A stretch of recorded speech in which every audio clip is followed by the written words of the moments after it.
Hello students, आज जो paper था आप लोग का, जितने भी स्टूडेंट्स हमारे सेमेस्टर 1 के ध्यान दीजिएगा। जितने आज जो पेपर था आप लोग का वो इंग्लिश का था। इंग्लिश में एईसी का पेपर, ठीक है। उसके बाद जस्ट नेक्स्ट जो है आए थे बहुत सारे बच्चे का कमेंट कि हमारा स्वच्छ भारत का एग्ज़ाम है, ठीक है।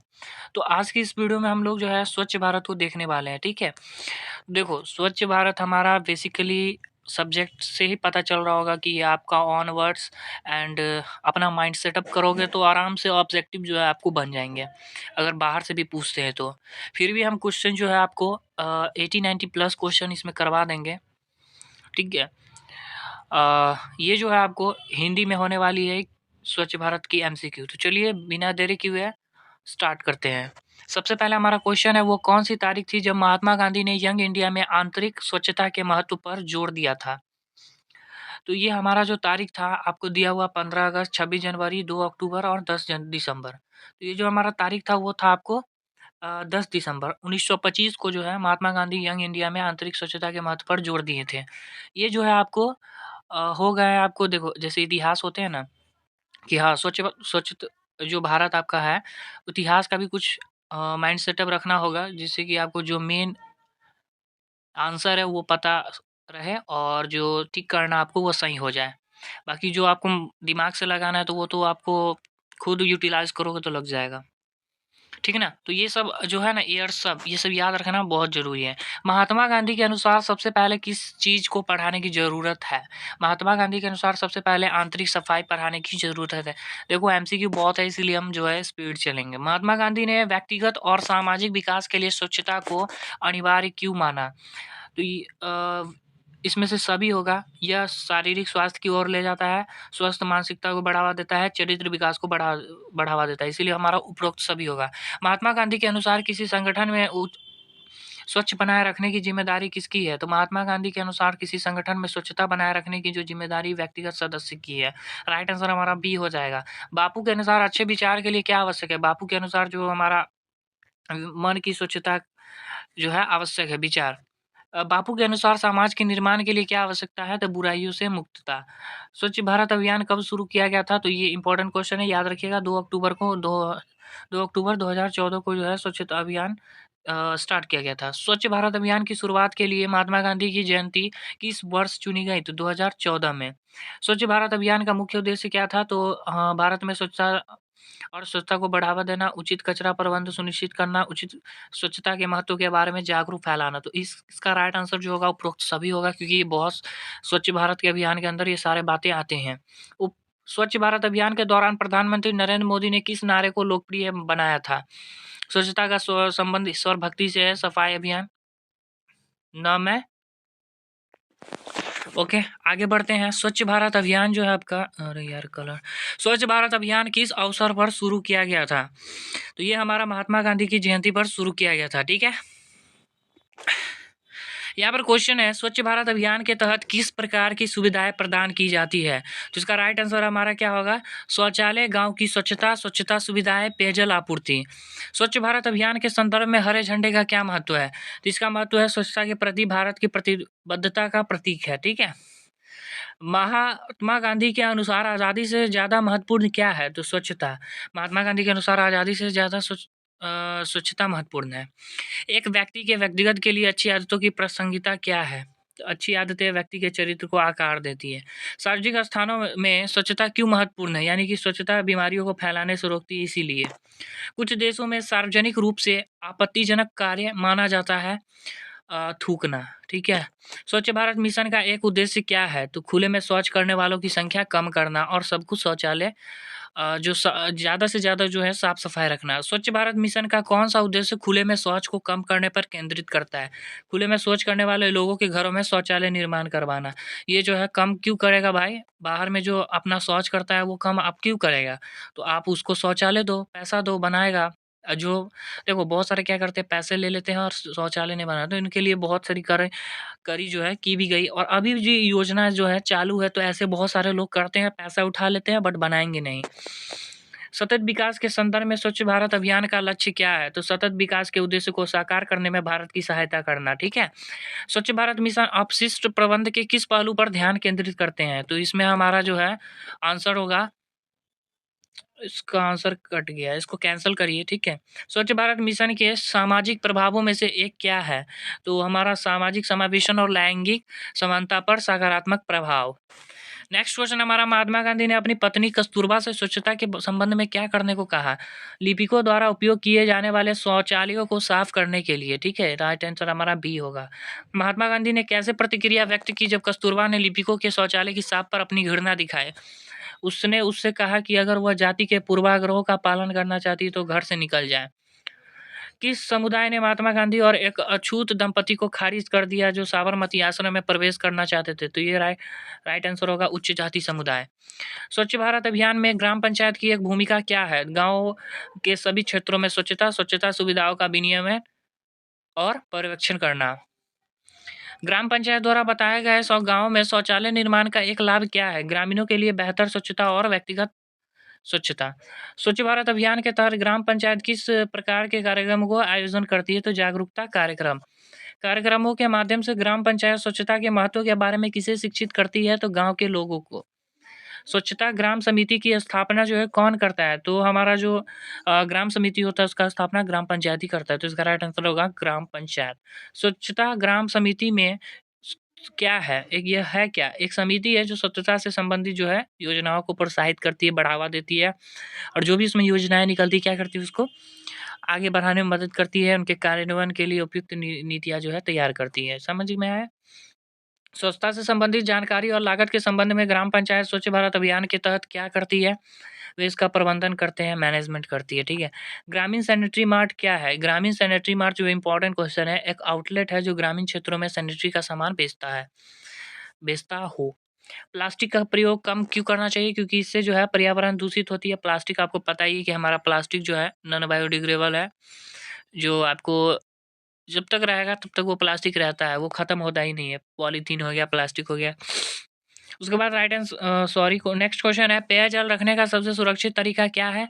तो ऐसे कंटेनर में रखना है जिसको ढक्कन टाइट हो, गर्दन संकीर्ण हो तथा टोटी लगी हो। ओके। पीठ शौचालय कुएँ पीठ शौचालय कुएँ से कितनी दूरी पर होना चाहिए? तो पीठ जो है हमारा पहाड़ के नीचे कम से कम 15 मीटर। शौचालय निर्मित करने का सबसे महत्वपूर्ण उद्देश्य क्या है? मल-मूत्र से मानव संपर्क को रोकना, ठीक है?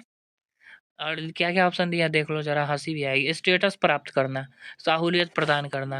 हुँ। ग्राम पंचायत को पानी एवं स्वच्छता की ज़िम्मेदारी सौंपने का मुख्य कारण क्या है?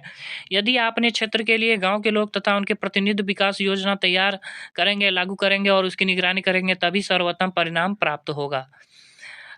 ठीक है, ये हमारा राइट आंसर। सही ढंग से प्रयोग करने पर निम्नलिखित में से किसके पानी पीने के लिए सुरक्षित बनता है? उबालना, फ़िल्टर करना, क्लोरीन मिलाना, ये सारा जो है हमारा उपयुक्त सभी होगा, ठीक है। निम्नलिखित में से कौन एक व्यक्ति से दूसरे तक कीटाणुओं के फैलने में मदद करते हैं? तो मक्खियाँ भंडारण के डिब्बे से पानी बाहर निकालने के लिए प्रयुक्त कप स्पर्श, ये ऑप्शन में रहेगा। आपको अदर भी रह सकता है, तो इसमें उपयुक्त सभी होगा। इससे ज़्यादा दिमाग यूटिलाइज़ करना। भारतीय गाँव में किस प्रकार का शौचालय सबसे उपयुक्त एवं किफ़ायती है? तो हमारा इसमें जो राइट आंसर होगा पीठ शौचालय, ठीक है। अतिसार की सबसे बढ़िया परिभाषा क्या है? दिन में 3 या अधिक बार पतला या पानी जैसा दस्त होना। दस्त समझ ही गए होंगे। यह अतिसार का सबसे बढ़िया जो है परिभाषा है। पानी के निम्नलिखित में से कौन-सा स्रोत दूषित हो जाते हैं? तो इसमें हमारे उपयुक्त सभी आएँगे। झील, पाइप जल जो होते हैं, ढके हुए हाथ से खोदे हुए कुआँ, नदी, ये सारे स्रोत जो है क्या हो जाएँगे? दूषित हो जाएँगे। मल संबंधी अपशिष्ट के निस्तारण का सबसे सुरक्षित तरीका क्या है? अपशिष्ट को ढके हुए शौचालय में डालना। ग्राम जल और स्वच्छता समिति का अभिप्राय क्या है? तो इसका ग्राम पंचायत की एक उप समिति। गाँव में समुचित स्वच्छता जिसकी ज़िम्मेदारी है उपयुक्त सभी, यानी कि ग्राम पंचायत, ग्राम के लोग और स्वास्थ्यकर्मी, ये सभी हमारे जो है ज़िम्मेदारी है सबकी। ग्रामीण अपशिष्ट के निस्तारण का सबसे बढ़िया तरीका क्या है? सबसे बढ़िया तरीका हमारा क्या है? झील में फेंकना, सभी परिवारों में इसे जलाने के लिए कहना, वैज्ञानिक ढंग से इसे अलग करना, उपयुक्त तकनीकी विकल्प अपनाना, यानी कि उपयुक्त सभी। हमारा जो नेक्स्ट क्वेश्चन है, गोबर का निस्तारण करने का सबसे बढ़िया तरीका क्या है? तो बायोगैस प्लांट में इसकी प्रोसेसिंग। यदि साबुन उपलब्ध न हो तो हाथ धोने के लिए साबुन के बदले में किन अन्य उत्पादकों का प्रयोग किया जा सकता है? तो केवल पानी, राख, रेत। तो केवल पानी से क्या होगा? साफ हो जाएगा क्या? हम एक तरीके से अगर ऑप्शन में दिया हुआ है राख रेत, तो इससे थोड़ा साफ भी हो जाएगा, यानी रेत मतलब हुआ बालू मान के चलो, और राख। इससे भी जो है ना, अगर आप अभी के ज़माने में, अभी जनरेशन में क्या करोगे, सर्च करोगे तो ये दोनों से जो है साफ करोगे तो मानेगा ही नहीं। अभी जो है साबुन के अलावा और जो आपका वॉश होता है, हैंड वॉश, मानेगा ही नहीं। तो ये हमारा ऑप्शन यहाँ दिया है, तो मान के चलते हैं राख और रेत दोनों, ठीक है। पानी केवल से क्या होगा, कुछ नहीं होगा, पूरा बैक्टीरिया रहेगा ही।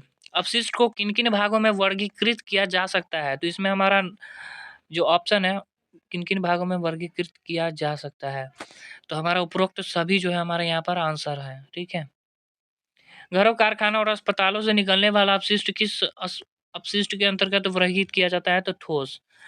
जो घर से हमारा निकलता है, कारखाना और अस्पताल से, वो ठोस होता है या सॉलिड अपशिष्ट होता है, ठीक है, सॉलिड। वैसा अपशिष्ट जो जल संयंत्रों, घरों आदि से होने वाले कोई भी द्रव्य आधारित अपशिष्ट को किस अपशिष्ट के तहत वर्गीकृत किया जाता है? यानी कि तरल अपशिष्ट। उसमें हमारा थोड़ा पानी भी होता है। अपशिष्ट किस-किस को प्रभावित करता है? तो स्वास्थ्य को भी करता है। ये पारिस्थितिकी तंत्र क्या है? इकोसिस्टम, समाज, सोसाइटी, ठीक है, इसका इंग्लिश हुआ। इसमें राइट आंसर होगा उपरोक्त। वैसा अपशिष्ट जो किसी भी रूप में तरल या द्रव्य नहीं होता है, किस अपशिष्ट के तहत वर्गीकृत किया जाता है? तो इसका राइट आंसर हमारा सूखा अपशिष्ट होगा, ठीक है। कोई भी अपशिष्ट कार्बनिक, उसको राइट हटाओ। वैसा अपशिष्ट जो कार्बनिक द्रव्य, कार्बन डाइऑक्साइड, पानी और मीथेन से संश्लेषित नहीं किया जा सकता है, किस अपशिष्ट के अंतर्गत वर्गीकृत किया गया है?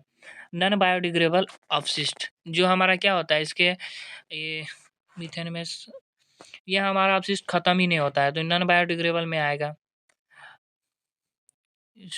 विश्व स्वास्थ्य संगठन के अनुसार भारत में ठोस अपशिष्ट प्रबंध में सुधार करके कितने प्रकार के बीमारियों को नियंत्रित किया जा सकता है? तो 28, याद रखिएगा।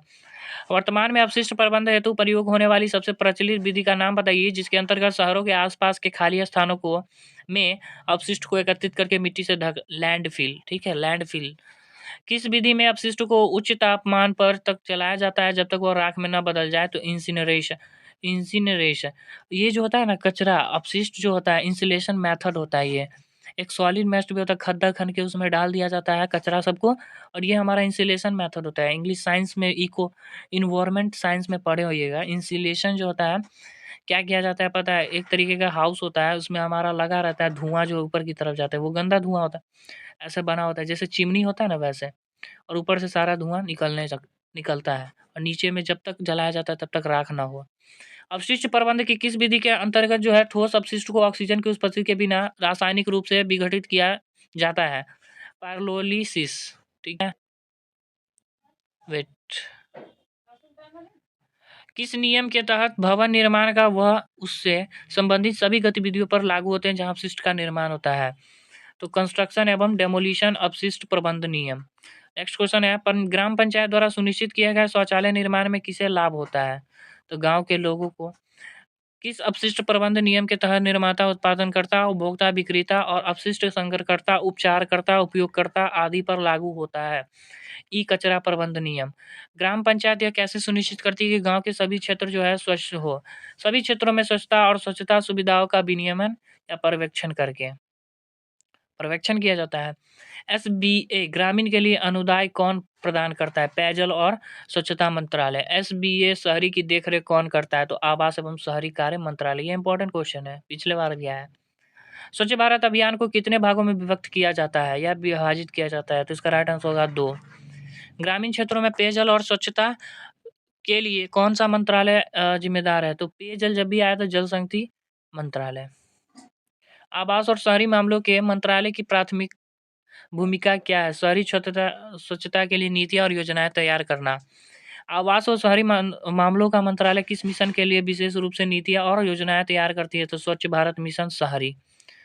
यहाँ पर है आवास और शहरी, तो हमारा स्वच्छ शहरी वाला है, ग्रामीण नहीं होगा। आवास और शहरी मामलों का मंत्रालय की तैयार नीति और योजनाओं का उद्देश्य किस क्षेत्र का विकास करना है? तो शहरी क्षेत्र। नीति तैयार करने के अलावा आवास और शहरी मामलों का मंत्रालय विभाग का एक और महत्वपूर्ण कार्य क्या है? तो ग्रांट प्रबंधन।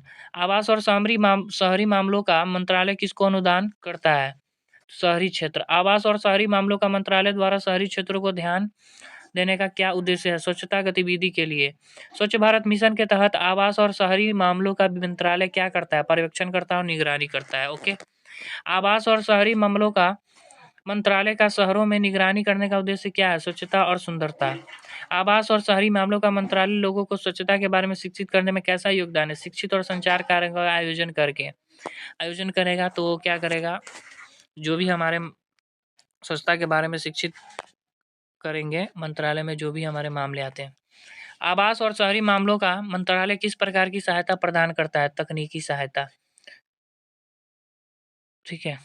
स्वच्छता के लिए प्रासंगिक प्रौद्योगिकियों और नए उपायों के प्रसार के लिए आवास और शहरी मामलों का मंत्रालय किसके साथ सहयोग करता है? तकनीकी और संबंधित संगठन। स्वच्छ भारत अभियान के तहत किन क्षेत्रों में स्वच्छता और सुरक्षा सुनिश्चित करने का प्रयास किया जाता है? शहरी और ग्रामीण क्षेत्र दोनों। स्वच्छ भारत अभियान के तहत शौचालय बनाने का क्या महत्व है? तो हमारा जो है सुधारी साफ सफाई और महिलाओं की सुरक्षा सुनिश्चित करना। स्वच्छ भारत अभियान का कौन सा पहलू जो है स्वच्छता के महत्व के बारे में जागरूक पैदा करने पर केंद्रित करती है? तो जागरूकता कार्यक्रम। स्वच्छ भारत अभियान के प्रशासनिक सुधारों के तहत किस तरह के बदलाव किए जाते हैं? प्रशासनिक सुधार। ठोस अपशिष्ट प्रबंधन नियमों के तहत कितने प्रकार के कचरों को वर्गीकृत किया जाता है? तो 3। शहरीकरण के साथ क्या-क्या जो है बढ़ा है? तो ठोस अपशिष्ट उत्पादन। ठीक है। ठोस अपशिष्ट प्रबंधन नियम 2016 के अनुसार क्या अनिवार्य है? तो हमारा कचरा पृथक्करण, मतलब कचरा अलग-अलग करना। पृथक्करण मतलब होता है अलग-अलग करना। अधिकांश नगरपालिका ठोस कचरे को कैसे संभालती है? वे इसे बिना किसी विशेष उपचार के खुले डंप साइटों पर डंप करते हैं। खुले डंप स्थानों पर कचरे को डंप करने में कौन-सा बड़ा मुद्दा उठता है? इसके परिणामस्वरूप बड़े पैमाने पर बीमारी फैलती है और डंप साइट्स के विषाक्त पदार्थों के कारण भूजल प्रदूषण होता है। कुछ विशेषज्ञों के अनुसार डंप साइटों के लिए क्या जिम्मेदार है? तो वायु प्रदूषण। अपशिष्ट प्रबंधन के लिए आवंटित धन का अधिकांश हिस्सा कहाँ खर्च किया जाता है? तो कचरे का संग्रहण और परिवहन। भारत में मुख्य रूप से जो है अपशिष्ट प्रबंधन क्षेत्र का गठन कौन करता है? तो अनौपचारिक कार्यकर्ता। ठीक है। यहाँ पर जो इम्पोर्टेंट है क्वेश्चन, अस्थायी स्वच्छता प्रथाओं द्वारा किस पहलू को शामिल नहीं किया गया है? उपरोक्त में से कोई भी नहीं। ओके।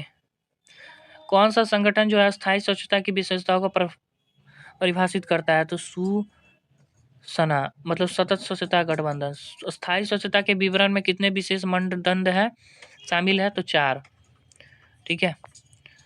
तो ये ऑल ओवर जो है आपको इम्पोर्टेंट क्वेश्चन थे हिंदी स्वच्छ भारत जो है स्वच्छ भारत का। ठीक है। चैनल पर नए चैनल को सब्सक्राइब कर लीजिए, लाइक कमेंट शेयर जरूर करिएगा। चलिए मिलते हैं नेक्स्ट वीडियो में। ठीक है। ये पूरा जो है आपको कुछ जो इम्पोर्टेंट क्वेश्चन है वो आपको दिमाग यूटिलाइज करके भी बनेंगे, क्योंकि एमसीक्यू पूरा का पूरा जो है को कुछ दे देता है माइंड सेटअप से भी। तो ठीक है, तो वो अपने अकॉर्डिंग देख लेंगे।